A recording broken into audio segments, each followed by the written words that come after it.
वो जहर देता तो सबकी नजर में आ जाता, सो ये किया कि हमें वक्त पर दवाएं न दी। वो अब तिजारती पहलू निकाल लेता है, मैं कुछ कहूं तो तराजू निकाल लेता है। मैं इसलिए भी दोस्तों फिर से आ चुके हैं एक और नई वीडियो लेकर। आज की वीडियो में देखने वाले हैं भरे सदन में इमरान प्रतापगढ़ी ने बजट को लेकर ऐसा क्या बोल दिया जिसे सुन हुआ हंगामा। वहीं पर इमरान प्रतापगढ़ी ने वित्त मंत्री को दिया बहुत ही करारा जवाब। चलिए देखते हैं वीडियो। इमरान प्रतापगढ़ी ने ये भी कहा कि किस हद तक इस देश में टैक्स और महंगाई कर दी गई है। चलिए देखते हैं video. Original video link description में। चलिए वीडियो शुरू करते हैं। वो जहर देता तो सबकी नजर में आ जाता, सो ये किया कि हमें वक्त पर दवाएं न दी।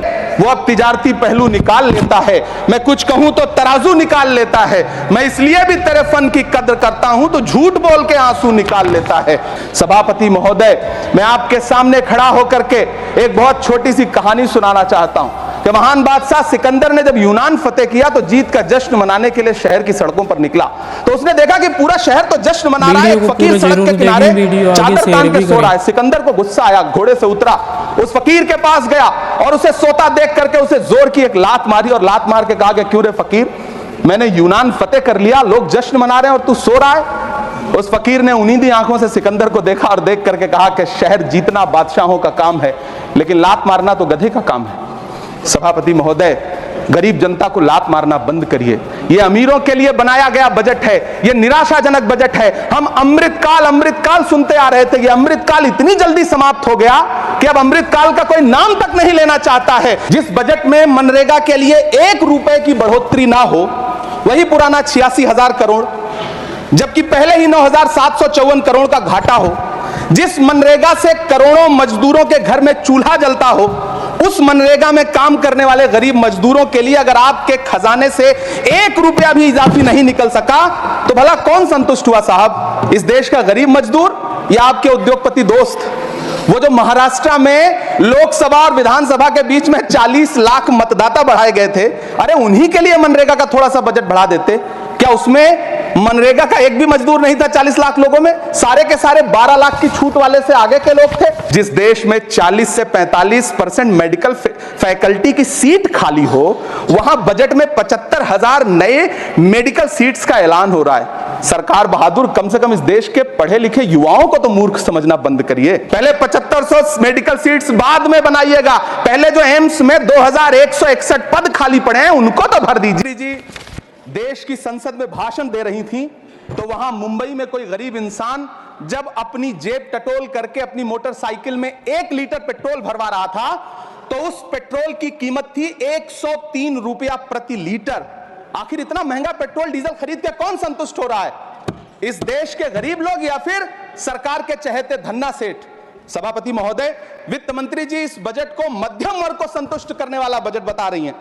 अरे मैडम, हम आप यहां पर बैठे रहते हैं और वहां बाहर इसी दिल्ली में 1 लीटर दूध, चाहे वो अमूल का हो या फिर मदर डेयरी का हो, उसकी कीमत 73 रुपए लीटर है। इतना महंगा बेच करके कौन संतुष्ट हो रहा है? गरीब जनता या आपके धन्ना सेठ दोस्त? सभापति महोदय, इस सरकार का बाजार और महंगाई पर कोई नियंत्रण नहीं रह गया है। चाहे देश में लहसुन 400 रुपए किलो बिक जाए, टमाटर 100 रुपए किलो बिक जाए, प्याज का दाम सुनकर आंखों में आंसू आ जाए, लेकिन वित्त मंत्री महोदया बजट में महंगाई का मां भी नहीं बोलती हैं।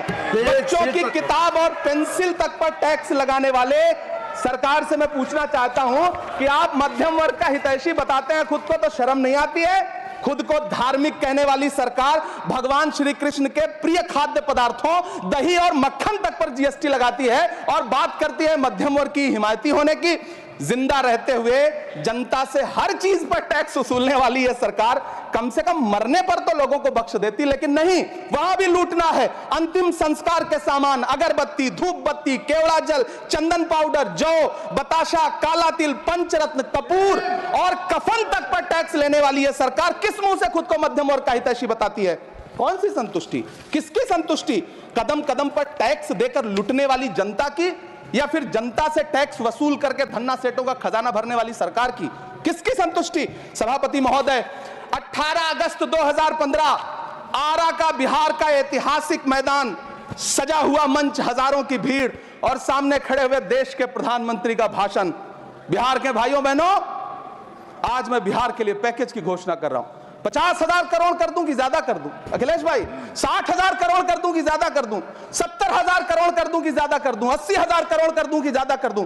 चलो मैं बिहार को 1.25 लाख करोड़ का पैकेज दे रहा हूं। 10 साल हो गए सभापति महोदय, वही ढाक के 3 पात। बिहार आज भी विकास की बाट जो रहा है। भाषण आज भी प्रधानमंत्री जी के यूट्यूब चैनल पर सुना जा सकता है। जो झूठ बोल के करता है मुतमईन सबको, वो झूठ बोल के खुद मुतमईन नहीं होता।